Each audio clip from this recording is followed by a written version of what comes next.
లోకం భయంకరంగా పాడైపోయిన దినాలు.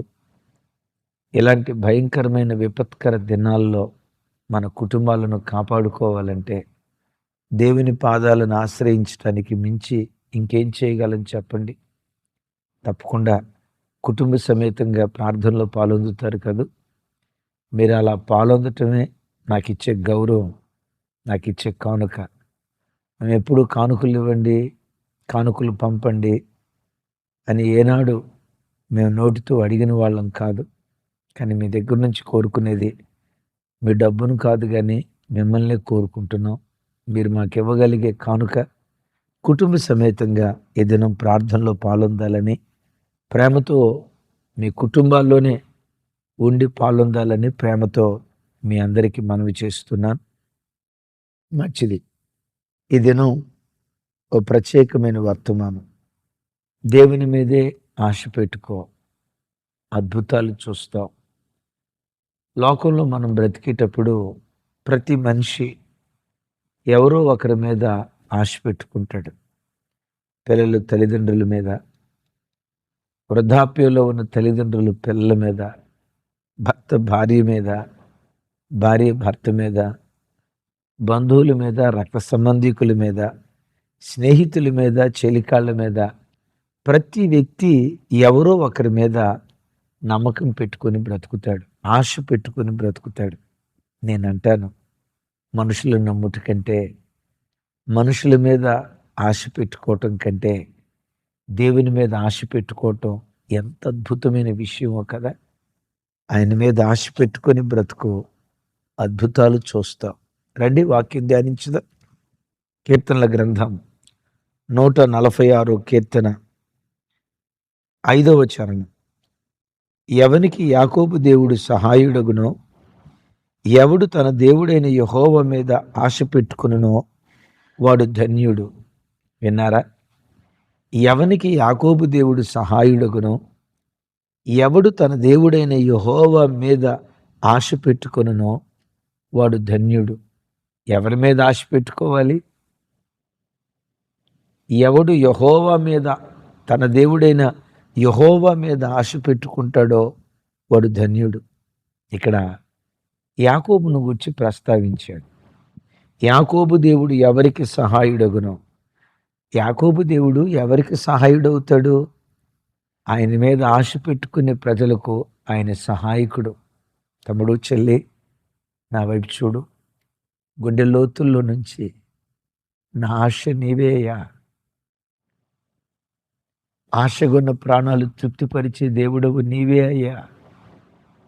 నా హృదయపు లోతుల్లో నుంచి నీ మీదే ఆశ పెట్టుకొని బ్రతుకుతున్నానయ్యా అని దేవుని మీద ఆశ పెట్టుకుని బ్రతికితే వాని బ్రతుకులో దేవుడు సహాయకుడిగా ఉంటాడు.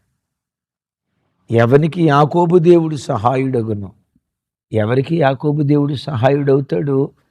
ఆయన మీద ఆశ పెట్టుకున్న వారికి. ఇక్కడ యాకోబు అనే పేరు ఎందుకు ప్రస్తావించాడో తెలుసా? యాకోబు ఒకప్పుడు తండ్రి మీద ఆశ పెట్టుకున్నాడు. తల్లి అంది, బాబు నీ తండ్రి ఆశీర్వదిస్తాడట, మారు వేషం వేసుకొని వెళ్ళు. తల్లి మాటకు లోబడి మారు వేషం వేసుకొని తండ్రి ఆశీర్వదిస్తానన్నాడు. ఆశీర్వదిస్తాడు అంటే ఏ 100 కోట్లు ఇస్తాడో, ఏ 1000 కోట్లు ఇస్తాడో, ఏమి ఇస్సాకు మామూలుడేం కాదుగా. అబ్రహామే మిక్కిలి ధనవంతుడు. అబ్రహాము కంటే ఇస్సాకుని ఇంకెక్కువ దీవించాడు కదా.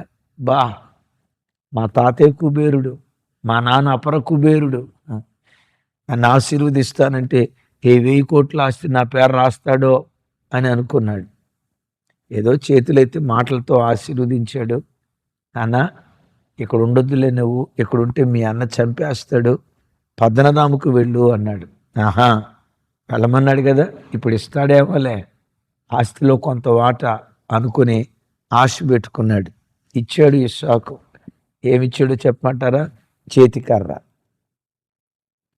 ఒట్టి చేతికర్రతో యోర్దాను దాటాడు, పద్దనరాముకు వెళ్ళాడు.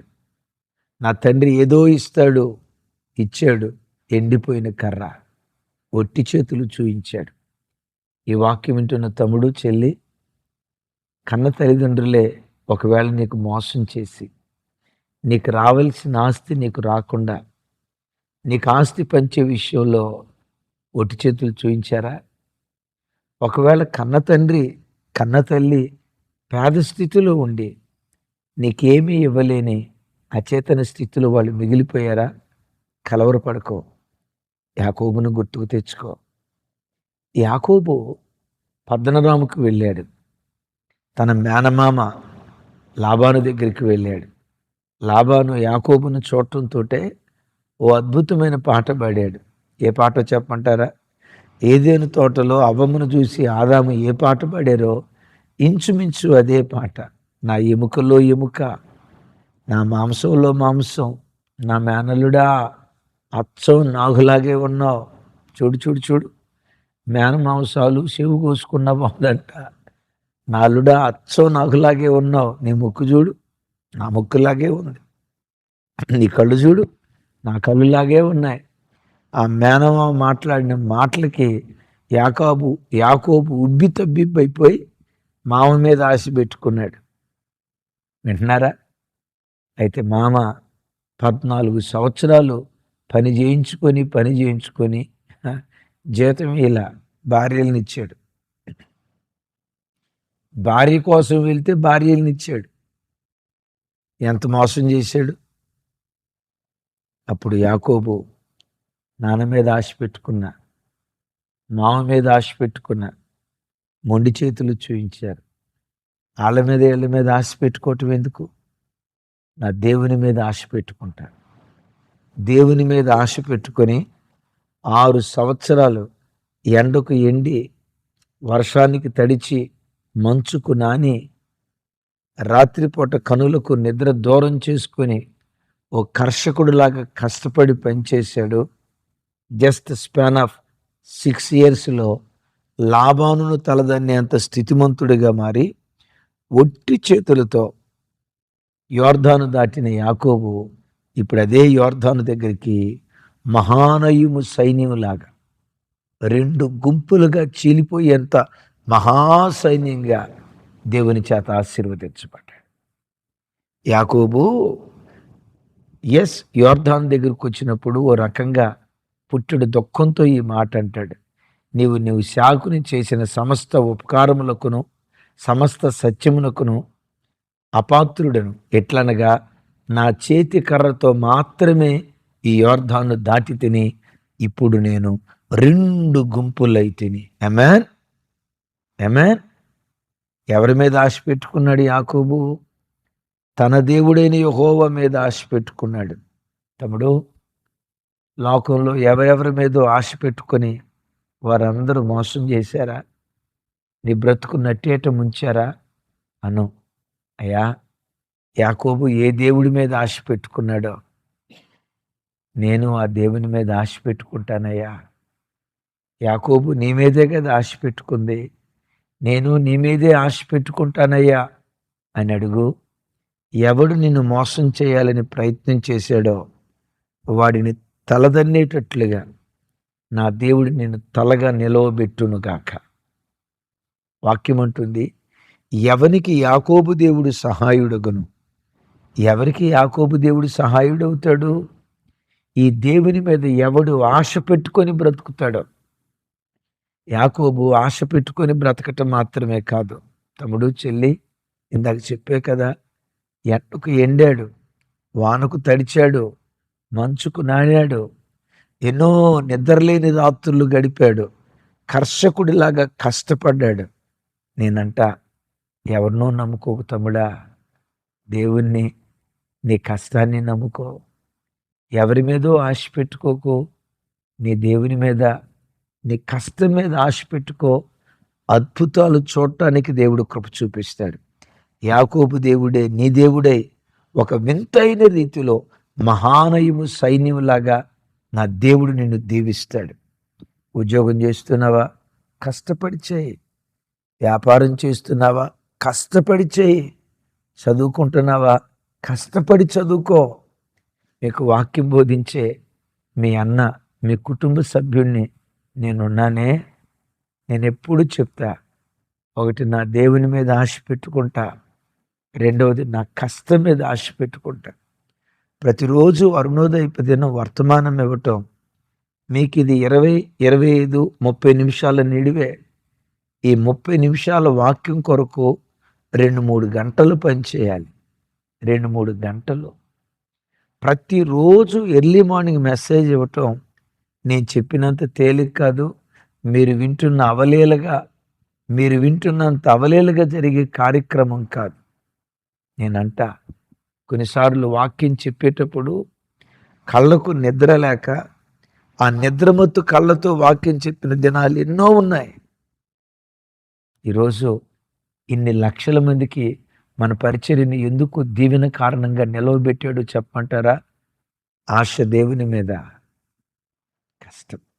కష్టపడండి, అద్భుతాలు చూస్తారు. కష్టపడండి, దేవుని మహత్కార్యాలు చూస్తారు. కష్టపడండి, మహాసైన్యులాగా దేవుడు వర్ధిల్ల చేస్తాడు. మెట్టుకు ఎవరి మీద ఆశ పెట్టుకోవాలి? తన దేవుడైన యెహోవా మీద. ఇదే మాట భక్తుడైన దావీదు గారు అంటాడు. చూడండి, 131 కీర్తన 3వ చరణం. 131 కీర్తన. ఇశ్రాయేలు, ఇది మొదలుకొని నిత్యము యెహోవా మీదనే ఆశ పెట్టుకొనుము. ఎవరి మీద? ఎవరు రాశారు ఈ కీర్తన? దావీదు గారు. ఏమని చెప్తున్నాడు? ఓ ఇశ్రాయేలీలారా, ఇది మొదలుకొని యెహోవా మీదనే నిత్యము ఆశ పెట్టుకొనుము. గతంలో ఎవరెవరి మీదో మీరు ఆశ పెట్టుకున్నారేమో, ఆపేయండి. ఎవరెవరి మీదో నమ్మకం పెట్టుకొని బ్రతికారేమో, ఇక ఇది ఆపేసేయండి. ఇది మొదలుకొని, తమ్ముడు, ఈరోజు మొదలుకొని, వింటున్నావా? ఈరోజు మొదలుకొని, ఇది మొదలుకొని, అప్పుడప్పుడు కాదు, ఎల్లప్పుడూ, అప్పుడప్పుడు కాదు, నిత్యము నీ దేవుని మీదే ఆశ పెట్టుకో అని భక్తుడైన దావీదు గారు అంటున్నాడు. ఎందుకు ఈ మాట అన్నాడో తెలుసా? దావీదు గారు కూడా ఎవరెవరి మీద నమ్మకం పెట్టుకున్నాడు. అబ్బా, నేను రాజు కల్లున్నైతే, అబ్బా, ఇక నాకే రాజుకే అల్లున్నయ్యానంటే నాకు ఇంతకు మించిన భాగ్యమే ఉంది. మామ కూడా ఆశ పెట్టాడు, ఎవరైతే గొలియాతుని చంపుతారో నా రాజ్యంలో భాగం ఇస్తా, నా కూతుర్నిచ్చి వివాహం చేస్తా. ఆశ చూపించాడు. దావీదు మనిషి కదా, ఆశ పెట్టుకున్నాడు. రాజు కల్లున్నవుతా. రాజు కల్లున్నవుతా. రాజు సంపాదించిన రాజ్యంలో కొంత భాగం నాకు వస్తుందట. నేను రాజునవుతా. మా మామను రాజుగా సారీ నేను రాజు కల్లున్నవుతా. రాజ్యంలో కొంత భాగం నాకు వస్తుంది, మా మామ ఇస్తాడంట అని మామ మీద ఆశ పెట్టుకున్నాడు. మామ మీద ఎప్పుడైతే ఆశ పెట్టుకున్నాడో దావీదు బ్రతుకు అరణ్యంపాలైపోయింది. విన్నారా? మా మామ నాకు అది చేస్తాడు, ఇది చేస్తాడని ఆశ పెట్టుకుంటే ఆశ దోశ అప్పడం అంటారు చూసారా? అంతేనా? ఆశ దోశ అప్పడం అయింది అంటారు చూసారా? ఆ ఆశ దావీదు బ్రతుకును అరణ్యపాలు చేసింది. అందుకని ఇక్కడ అంటాడు, బాబో, మా మామ మీద ఆశ పెట్టుకొని మోసపోయానయ్యా. మా మామ ఏదో చేస్తాడని మామ మీద ఆశ పెట్టుకొని నేను మోసపోయానయ్యా. అయ్యా, నేను మోసపోయినట్లుగా మీరు మోసపోవద్దయ్యా. ఇశ్రాయేలీలారా, ఇది మొదలుకొని నిత్యము యెహోవా మీదనే ఆశ పెట్టుకొనుము అన్నాడు. యెహోవా మీద ఆశ పెట్టుకుంటే ఆ దేవుడు ఏం చేశాడో తెలుసా? రాజు కల్లుని చేయటమే కాదు, దావీదుని రాజుగా చేశాడు. రాజు కల్లుడు అవటం గొప్ప విషయమా? రాజు అవటం గొప్ప విషయమా? చెప్పండి. రాజ్యంలో ఒక భాగం పొందుకోవటం గొప్ప విషయమా? రాజ్యమంతటికి రాజుగా ఊరేగటం గొప్ప విషయమా? సౌలు మీద ఆశ పెట్టుకుంటే ఒట్టి చేతులు. దేవుని మీద ఆశ పెట్టుకుంటే ఓహోకు మించిన అద్భుతం దావీదు తన బ్రతుకులు చేశాడు. దైవజన్మ, అయితే ఒక మాట, దావీదు ఇంత అద్భుతాన్ని చవి చూడటానికి అద్భుతం మామ మీద ఆశ పెట్టుకున్నాడు అనేది ఎంత నిజమో, దేవుని మీద ఆశ పెట్టుకున్నాడు అనేది కూడా అంతే నిజం. అంటాడు కదా, దేవా నా దేవుడవు నీవే, వేకువనే నిన్ను వెదకెదను. ఆమేన్. అరణ్యంలో సౌలు చేత తరమబడుతున్న దినాల్లో కూడా భక్తిని విడిచిపెట్టల. తమ్ముడు, ఆశ అంతా దేవుని మీద పెట్టుకో. బ్రతుకు ఒకవేళ తరమబడుతూ ఉన్న విశ్వాసాన్ని, భక్తిని కోల్పోక అరణ్యం లాంటి అనుభవాలలో కూడా దేవుణ్ణి వెతకటం ప్రారంభించు. దేవుణ్ణి ఆశ్రయించటం ప్రారంభించు. దావీదు దేవుడే నీ దేవుడు. ఆయన మీద నువ్వు ఆశ పెట్టుకుంటే ఆశ్చర్యకరమైన సహాయాన్ని దేవుడు నీకు ఇస్తాడు. వాళ్ళు ఇస్తారు, వీళ్ళు ఇస్తారు, వాళ్ళు సహాయం చేస్తారు, వీళ్ళు సహాయం చేస్తారు. ఎవరెవరి మీద ఆశ పెట్టుకొని, తమ్ముడా, చెల్లి, అమ్మా, అన్నా, ఎవరెవరి మీద ఆశ పెట్టుకొని ఓడిపోయావా? ఒక్కసారి యేసయ్య వైపు చూసి, నా ఆశ నీవే యేసు, నా ఆశ నీవే, నీ మీద ఆశతోనే నేను బ్రతుకుతున్నా అనను. నీ ఆశ భంగము కానేరదు. అద్భుతం. హాగరు ఆశ పెట్టుకుంది అబ్రహాం మీద. కొన్ని పరిస్థితులను బట్టి హాగర్ను తన ఇంటిలో నుంచి పంపిస్తున్నాడు, తన కుమారుడైన ఇస్మాయిలుతో. విచిత్రం, అబ్రహాం అంత గొప్ప ధనవంతుడు కదా. తన కొడుకు ఇస్మాయిల్ను పంపించేటప్పుడు ఏమిచ్చాడో తెలుసా? కొంచెం ఆహారము, నీళ్ళ తిత్తి. కొంచెం ఆహారము, నీళ్ళ తిత్తి. కొంచెం ఆహారం, నీళ్ళ తిత్తి ఎన్ని రోజులు వస్తుంది? 1 రోజు 2 రోజులు. 1 రోజు 2 రోజులు. నా భర్త ఏదో ఇస్తాడు, మా నాన్న ఏదో ఇస్తాడు అని భర్త మీద ఆశ పెట్టుకుంది హాగరు. నాన్నేదో ఇస్తాడని అబ్రహాం మీద ఆశ పెట్టుకున్నాడు ఇస్మాయిల్. 1-2 రోజుల్లో ఆ నీళ్ల తిథిలో ఉన్న నీళ్ళు అయిపోయినాయి, ఆహారం అయిపోయినాయి. అరణ్యంలో ఏం చేయాలో అర్థం కాక కొడుకును అక్కడ పడేసింది. కొడుకు మరణాన్ని చూడలేనని అంత దూరాన్ని వెలిపిస్తుంది. తమ్ముడు, చెల్లి, కడుపున పుట్టిన బిడ్డల ఎదుగుదల చూడలేక వీళ్ళేదో గొప్పోళ్ళు అవుతారు అనుకుంటే ఇలా అయిపోయారే. వీళ్ళేదో ప్రయోజకులు అవుతారనుకొని నా కన్నీళ్లు తుడుస్తారని ఆశపడితే వీళ్ళ జీవితం ఎలా అయిపోయిందే. పిల్లలు ఎదగలేదని, వృద్ధి పొందలేదని, పిల్లల వివాహం కాలేదని ఏడుస్తున్నావా? పిల్లలు చేతికి రాలేదని ఏడుస్తున్నావా? హాగరు కూడా ఏడుస్తూ ఉంది. ఇస్మాయిల్ ఆ పొదలో ఉండి మొరపెట్టాడు. అద్భుతం తెలుసా? అబ్రహాం ఇచ్చినట్లుగా నీళ్ళ తిత్తినివ్వల. విన్నారా?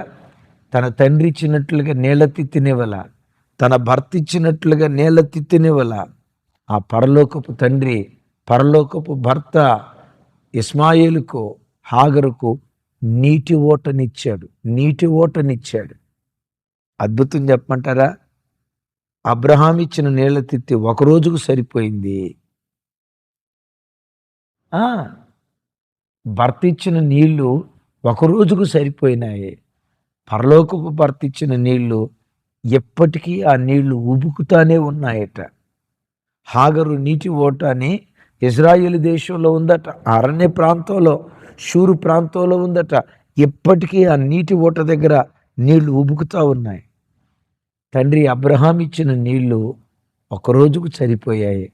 పరలోకపు తండ్రి ఇచ్చిన నీళ్లు యుగాయుగాలు నిత్యము సెలయేరులాగా ప్రవహిస్తూ ఉన్నాయి. తమ్ముడు, మీ నాన్న నీకు ఇంత ఇచ్చాడా? పిడికిడంతే ఇచ్చాడా? వాళ్ళు మనుషులు. నీ దేవుడు గుప్పెళ్ళు తెరిస్తే 1 రోజుకు సరిపడా కాదు, 1 సంవత్సరానికి సరిపడా కాదు, నీ తరమంతటికి, నీ తరానికే కాదు, నీ పిల్లల తరానికి సర్వ సమృద్ధిని దేవుడు అనుగ్రహించగలుగుతాడు. యాకోబు ఏ దేవుని మీద ఆశ పెట్టుకున్నాడో ఆ దేవుని మీద ఆశ పెట్టుకో. దావీదు ఏ దేవుని మీద ఆశ పెట్టుకున్నాడో, అబ్రహాము ఏ దేవుని మీద ఆశ పెట్టుకున్నాడో ఆ దేవుని వైపు చూసి, యేసు, నా ఆశ నీవే, నా ఆరోగ్యం కుదురుపరుస్తావని నీ మీదే నా ఆశ ఉంది, నా ఆర్థిక స్థితిగతులు చక్కదిద్దుతావని నీ మీదే నాకు ఆశ ఉంది, ఈ పిల్లల వివాహం తప్పకుండా నువ్వు జరిగిస్తావని నీ మీదే నా ఆశ ఉంది. చాచేయి చేతులను ఇచ్చే చేతులుగా నువ్వు మారుస్తావని నీ మీదే ఆశ ఉంది. మూయబడిన ఈ గర్భాన్ని తెరిచి నోటి నిండా నవ్వు పుట్టిస్తావని నీ మీదే నాకు ఆశ ఉంది. ఎక్కడ తలదించుకొని బ్రతికానో అక్కడే తలెత్తుకుని తిరిగేటట్లుగా నా తల పైకెత్తువాడు నీవే అని నీ మీదే నా ఆశ ఉంది. నోటి నిండా నవ్వు పుట్టిస్తావని, కళ్ళల్లో నుంచి కన్నీళ్లను తుడిచి ఆనంద బాష్పాలు రాల్చేటట్లుగా చేస్తావని యేసు నీ మీదే ఆశ పెట్టుకొని బ్రతుకుతూ ఉన్నా. ఎక్కడ అంగలార్చానో నా అంగలార్పును నువ్వు నాట్యంగా మారుస్తావని నీ మీదే ఆశ పెట్టుకొని బ్రతుకుతున్నా. నా ఆశను వమ్ము చేయకయ్యా. నిరుద్యోగిగా బ్రతుకుతున్నా. ఎక్కడ నిరుద్యోగిగా బ్రతుకుతున్నానో అక్కడే ఓ చక్కటి శ్రేష్టమైన ఉద్యోగం ఇచ్చి నా హృదయం ఆనంద డోలికల్లో తేలియాడేటట్లుగా చేస్తావని నీ మీదే నీ మీదే నీ మీదే ఇంతకాలం నా చదువు మీద ఆశ పెట్టుకున్నా, నా సర్టిఫికెట్ మీద ఆశ పెట్టుకున్నా, నా డిగ్రీ మీద ఆశ పెట్టుకున్నా, నా స్టేటస్ మీద ఆశ పెట్టుకున్నా, రక్త సంబంధికుల మీద, బంధువుల మీద, స్నేహితుల మీద, చెలికాళ్ళ మీద ఆశ పెట్టుకున్నా. ఈ రోజు నుండి ఇది మొదలుకొని నిత్యము నీ మీదే ఆశ పెట్టుకుంటా అని ఆయన మీద ఆశ పెట్టుకో.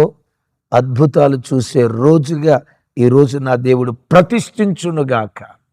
ఆమేన్. మంచిది. ఈరోజు 9:30కు ఉపవాస ప్రార్థన ప్రారంభమవుతుంది. కుటుంబాలుగా దయతో లైవ్లో పాల్గొందండి. అనేక విషయాల నిమిత్తం ప్రార్థన చేద్దాం. ప్రార్థన. సర్వశక్తి గల తండ్రి, మీకు స్తోత్రాలు. మాతో మీరు మాట్లాడిన ప్రతి శ్రేష్టమైన మాటకై స్తోత్రాలు. నీ బిడ్డలు నీ మీద ఆశ పెట్టుకొని, నీ మీద అనుకొని, నీ కొరకు బ్రతుకున్నట్లుగా కృప చూపించండి. నీ మీద ఆశ పెట్టుకున్న ఏ ప్రజను, నీ మీద నిరీక్షణ పెట్టుకున్న ఏ ప్రజను నువ్వు సిగ్గుపరిచే దేవుడవు కాదు. ఈ దినమే ఒక అద్భుతం బిడ్డల జీవితాల్లో మీరు చేయుదురుగాక, మహత్కార్యాన్ని జరిగించుదురుగాక, హృదయం ఉప్పొంగే కార్యం నీ పిల్లల జీవితాల్లో మీరు జరిగించుదురుగాక.